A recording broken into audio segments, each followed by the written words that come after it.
भोजन को लेकर। हम में से कितनी आत्माएं हैं जो वास्तव में भोजन करते हुए बाबा की याद में रहती हैं? अपना हाथ उठाएं ज़रा, जो एकदम प्रॉपर ढंग से बाबा की याद में रह के भोजन बनाती हैं और भोजन करते हैं। 4-5-6 आत्माएं हैं, बाकी भूल जाते हैं ना, है ना। एक्चुअल में जो ज्ञान के पॉइंट अभी हम यहाँ सुन रहे हैं, ये कोई नए नहीं है आपके लिए। ये कोई ऐसी बात नहीं, ये बात पहले किसी ने बताई नहीं है ना। लेकिन हम सब जानते हैं, हम सब कुछ जानते हैं, भोजन को चार्ज कैसे करना है हम जानते हैं, लेकिन ज्ञान की विस्मृति हो जाती है। ठीक है, जैसे सुनते हैं तो ज्ञान की स्मृति आ जाती है। जैसे आप सुनेंगे ना, सुनते ही अपने आप उस दिन आपसे ज़्यादातर भोजन चार्ज हो पाएगा अपने आप, जबकि आप पहले भी जानते थे। इसलिए ज्ञान रेगुलर अपने मन को सुनाते रहना चाहिए। सवेरे उठते ही ज्ञान के कुछ पॉइंट अपने मन को सुनाते रहो, है ना। वैसे भी दूसरों को ज्ञान सुनाना बहुत आसान होता है ना, है ना। तो ऐसे ही समझ लीजिए कि मैं मन को ज्ञान सुना रहा हूँ, अपने मन को ही सही। अपने बच्चे को जैसे बातें सुनानी बड़ी आसान होती है ना घर में, ऐसे ही अपने मन को भी ज्ञान सुनाना आसान होना चाहिए। पर क्या है, अपने मन को ज्ञान सुनाने का संस्कार नहीं है। संस्कार ना होने के कारण क्या होता है, किसी और को ज्ञान सुनाने चले जाते हैं अपने मन को छोड़कर। तो ये संस्कार हमें डालना है कि अपने मन को हम ज़्यादा से ज़्यादा ज्ञान सुना पाएँ। तो जैसे बाबा के महावाक्य हैं, आप याद करिए। बाबा क्या कहते हैं कि जो बच्चे भोजन करते हुए मुझे याद नहीं करते, माया उनका भोजन खा जाती है। याद है या भूल गए? जो बच्चे भोजन करते हुए मुझे याद नहीं रखते, माया उनका भोजन खा जाती है। अब माया भोजन कैसे खा जाती है? माया है कौन? बताएगा कोई आप में से कि माया भोजन कैसे खा जाती है?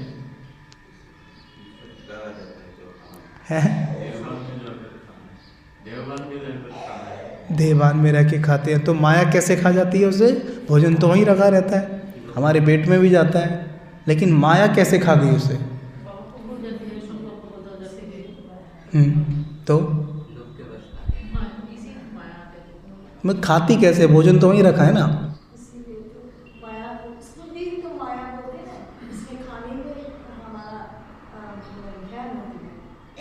ठीक है, ओके, करीब हो। और बताओ। हाँ जी, शक्ति नहीं मिलता। नोट करना है बात। भोजन कौन करता है? भोजन कौन करता है? मन करता है या तन करता है? तन करता है ना। लेकिन जब भोजन करना, अभी दीदी मेरे पास सवेरे आई थी, क्या खाएंगे? तो मैंने क्या कहा था, मैंने दीदी से कहा था कि तन नहीं है। क्या कहा था मैंने ये नहीं कहा दीदी को तन नहीं है, क्या कहा? मन नहीं है। ठीक है, तो भोजन कौन करता है? मन करता है तन के लिए। ठीक है, मन करता है तन के लिए भोजन, और मन ही क्या करता है? थॉट भी मन ही चलाता है, मन ही विचार भी चलाता है, और मन ही भोजन भी करता है। भोजन करते हुए जैसे भी मेरे विचार चल रहे हैं, वही विचार शक्तिशाली बन रहे हैं। नोट करना है पॉइंट, याद रहेगा। भोजन करते हुए जो विचार मेरे चल रहे हैं, वही विचार बलवान बन रहे हैं। अब भोजन मेरे सामने आया और आते ही मैंने विचार शुरू कर दिया, क्या? नहीं, वो तो ऐसे नहीं करेगा, वो उसे तो मैं देख लूँगा, उसे तो बताऊँगा। अच्छा, उस दिन बोल रही थी ना मुझे ऐसे। ये सब जो चल रहा है ना, अब यही बलवान बन रहा है। अब नोट करना कि भोजन करते हुए जैसे हमारे विचार चलते हैं ना, पूरे दिन हमारे विचार लगभग वही चलते रहते हैं। आज आप नोट करना, क्या मैंने कभी नोट किया कि भोजन करते हुए जैसे भी जो विचार चल रहे हैं भोजन करते हुए, लगभग वही विचार आपको पूरे दिन पकड़ के रखते हैं। तो क्या बाबा ऐसे ही है? हर मुरली में रोज बोलता है कि बच्चे मेरी याद में भोजन करो करो करो। सोचिए तो ऐसा क्या हो गया, बाबा रोज एक चीज़ के पीछे पड़ा रहता है, बच्चे मेरी याद में भोजन करो करो करो। और हम क्या करते हैं, भोजन आया, कई हम में से कई तो कुछ भी नहीं करते, वो तो एकदम अलग ही पार्ट हो गया। कुछ ऐसा करते, सामने आया देखा भोजन को और हो गए शुरू। फिर फ़ोन आया, फ़ोन पे इधर उधर बात चलती रहती है, खाना चलता रहता है। अब वो सारी बातें भी तो उसमें ही जा रही है ना जो आप कर रहे हो, और उन बातों का जो फ्रीक्वेंसी लेवल है कितना लो है वो तो हम जानते ही हैं। हाई तो नहीं है, हाई तो इनका ही है कि मैं शुद्ध पवित्र आत्मा हूँ। हाई है या लो है? हाई है। मैं सदा सुखी हूँ, हाई है लो है ना? मैं एक महान आत्मा हूँ, सदा सुखी हूँ, सब सुखी रहें, सबको भोजन प्राप्त हो, सब हाई है ये। और लो क्या हो जाता है फिर? लो ये एक नेसेसरी थॉट होते हैं, जो नेसेसरी थॉट होते हैं, ये तो पॉजिटिव थॉट्स हैं, पावरफुल थॉट्स हैं। एक नेसेसरी थॉट होते हैं, वो नेसेसरी थॉट भी बहुत पावरफुल बनाए जा सकते हैं अगर हम सोल कॉन्शियस हो के बोले तो। अगर हम भोजन करते हुए, सपोज मैं भोजन कर रहा हूँ, मेरे पास आप आके बोलते हो कि भाई जी मेरे सर में दर्द है, क्या करूँ? तो मैं आपको जैसे जवाब दे दूँ मानो भोजन करते हुए, तो सोल कॉन्शियस होके बोलूँ कि आप ये कर लीजिए, वो कर लीजिए, वो कर लीजिए, तो वो भी पावरफुली रहेंगे। लेकिन देवभान में बोलूँ, भूल जाऊँ मैं कौन हूँ, तो फिर वो भोजन में, अब भोजन मेरे अंदर, अब भोजन मेरे अंदर जैसी जाएगा वो कई घंटे तक मेरे अंदर रहने वाला है, तब तक उसका असर मेरे मन पे पड़ता रहेगा।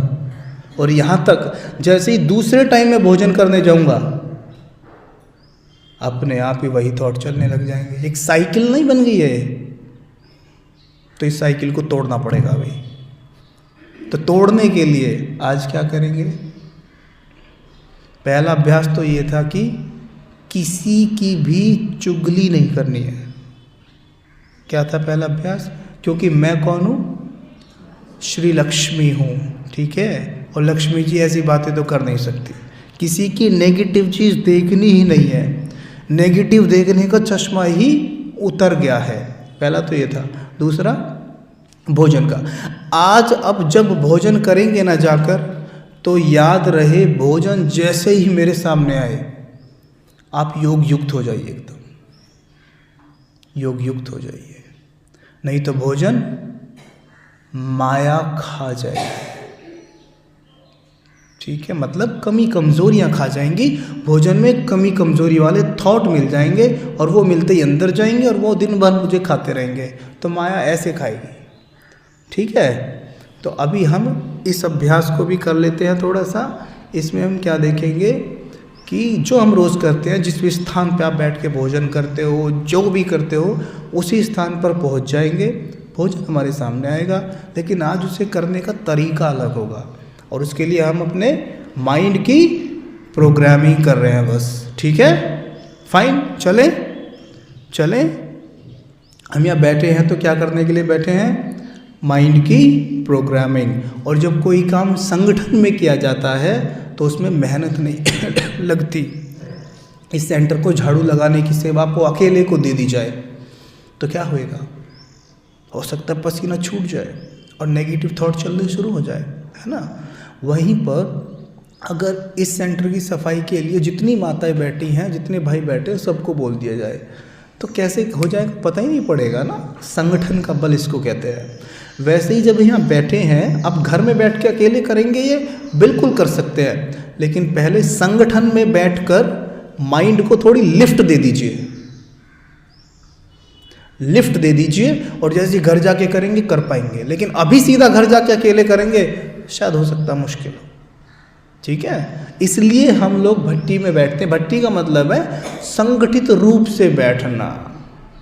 कई बार हम सोचते हैं नहीं ठीक है, कोई नई बात थोड़ी ना बताएंगे, नई बात थोड़ी ना सिखाएंगे, वो तो हम जानते ही हैं, ठीक है चलो यहीं से कर लेते हैं, चलो ऑनलाइन देख लेते हैं, यहीं पे तो चल ही रहा है। लेकिन वहाँ संगठन नहीं मिलता। संगठन के लिए सेंटर पे आते हैं, ठीक है। और सबसे बड़ी बात, अब जैसे ही हम अभ्यास के लिए कमांड देंगे तो सारी आत्माएं एक ही अभ्यास कर रही होंगी। अलग अलग कमांड ना होने के कारण तो कलेक्टिव कॉन्शियस एनर्जी जो होती है, यानी सारे मन मिलकर एक ही थॉट कर रहे हैं। जैसे हुआ मैं एक शुद्ध पवित्र आत्मा हूँ, तो सारे माइंड, सारे मन मिलकर एक ही थॉट कर रहे हैं, अलग अलग नहीं है। बहुत आसान हो जाएगा, ठीक है। तो अभी हम क्या देखेंगे, अपने सामने भोजन की थाली, ठीक है। तो सिंपल आंखें बंद करें पहले और वहाँ चले जाएं जहाँ आपका भोजन आप करते हैं। अपने आप को उसी स्थान पर दें। मेरे सामने भोजन की थाली रखी है, थाली को अच्छे से देखिए। जो भी आप खाते हैं वो रखा है सामने, स्पष्ट देखना। सबसे पहले उसे देखकर मुस्कुराइए। मुस्कुराते हुए शिव बाबा का आह्वान करेंगे, प्यारे मीठे बाबा आओ मेरे साथ भोजन करो। 1 सेकंड में देखेंगे जैसे ही हम बाबा को बुलाते हैं, बाबा तुरंत मेरे सामने प्रस्तुत हो जाते हैं। देखिए बाप दादा बिल्कुल मेरे सामने हैं और मुझे देखकर मुस्कुरा रहे हैं।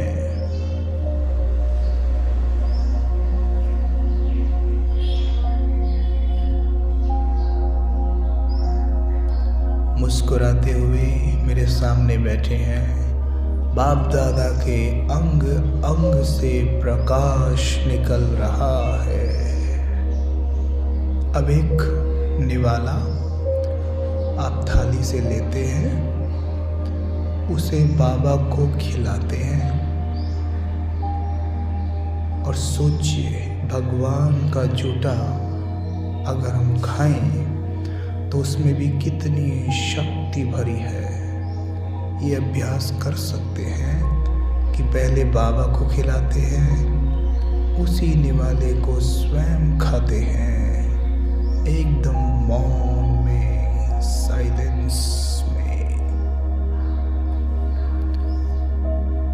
ये भोजन में अथाह शक्तियां भरी हुई हैं।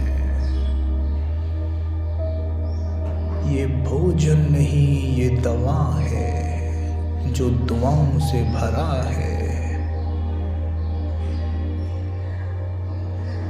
जिसमें मेरे बाबा की सर्व शक्तियां भरी है।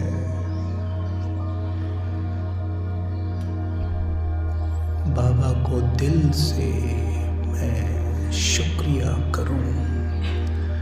सोचो दुनिया में ऐसे लोग भी हैं जिन्हें भोजन प्राप्त नहीं होता और हम इतने तरह के भोजन कर रहे हैं। हम कितने भाग्यशाली हैं। शुक्रिया करें बाप दादा को।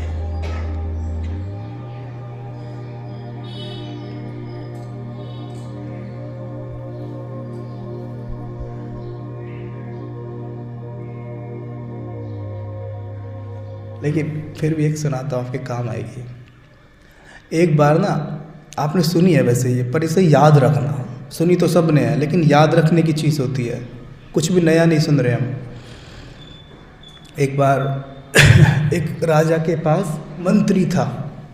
ये मंत्री ना हर बात पे बोलता था बहुत बढ़िया जी, बहुत बढ़िया, सब बहुत बढ़िया, फर्स्ट क्लास, ऐसे बोलता था। ठीक है, अब राजा अपनी म्यान से तलवार निकाल रहे होते हैं और तलवार जैसे निकालते हैं ना उनकी अंगुली कट जाती है। अंगुली कटते ही उससे खून निकलने लगता है। जैसे ही खून निकलता है तो राजा को देख के कहता है मंत्री, बहुत बढ़िया जी, बहुत बढ़िया, बहुत बढ़िया, बहुत बढ़िया। अब राजा को गुस्सा आता है, अरे मेरी अंगुली कट गई, ये कह रहा है बहुत बढ़िया, बहुत बढ़िया, इसको जेल में डाल दो। उसको जेल में डाल दिया। अब जैसे जेल में डाला, जेल में डालने के बाद राजा चले गए शिकार करने। जैसे वहाँ शिकार कर रहे थे तो वहाँ के आदिवासी लोग किसी को खोज रहे थे, किसी मनुष्य को जिसकी बलि वो देवी को दे सके, चढ़ा सके। उन्हें राजा मिल गया। उन्होंने राजा को उठाया, कंधे पे ले गए, अपने शोर शराबा करते हुए। राजा काँप रहा है, डर के मारे रो रहा है, चिल्ला रहा है। जैसे वहाँ लेके पहुँचे, गर्दन रखी नीचे और तलवार ऊपर से ऐसे लाई। जब यहाँ तक तलवार आई तो किसी की नज़र पड़ी कि भाई राजा की अंगुली कटी हुई है, ये खंडित है। तो उन्होंने बोला भाई ये बलि नहीं दी जा सकती, ये खंडित है। तो उसको कैंसिल करा दिया गया, ठीक है। वो राजा बच गया। राजा जैसे ही बचा, दौड़ा दौड़ा वापस आया, अपने महल में आया, आके बोला कि जल्दी करो, उसे बाहर निकालो। पहले सही कहता था वो, बढ़िया है, बढ़िया है, सब बढ़िया है, बाहर निकालो। और मंत्री बाहर आया, उसने बताया सब कुछ मंत्री को, ऐसा ऐसा हुआ। कहता है राजा ने कहा चल ठीक है, मेरी अंगुली कटी, उसमें ये बढ़िया है, बच गया, लेकिन मैंने तुझे जेल में डाला, इसमें क्या बढ़िया है? तो कहता है राजा जी, उंगली आपकी कटी थी, मेरी नहीं। अगर मैं जेल में ना होता तो आपके साथ शिकार पे जाता, और शिकार पे जाता तो बलि मेरी दी जाती, आपकी नहीं, आप तो बच गए। कहता हाँ ये भी बढ़िया है। तो जब बेहद में आप सीन देखते हैं ना, आदि मध्य अंत, बाबा इसलिए बार बार मुरली में कहते हैं बच्चे तुम हो त्रिकालदर्शी, तुम हो त्रिकालदर्शी। इस लाइन का अर्थ क्या है?